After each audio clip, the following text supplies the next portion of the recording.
চুরিজারি খুব একটা করি না, বিধবার কার্ডও বেশি না, কল বেশি না।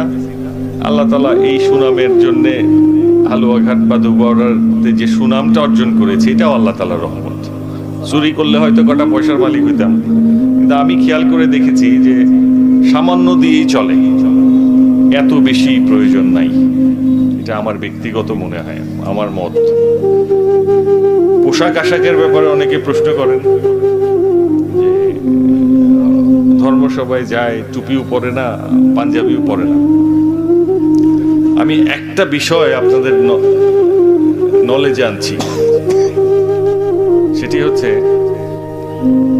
আমার রাসূল সাল্লাল্লাহু আলাইহি সাল্লাম যেদিন মৃত্যুবরণ করলেন, খুব মন দিয়ে শুনবেন, সেদিন তার ঘরের বাতিতে তেল ছিল না।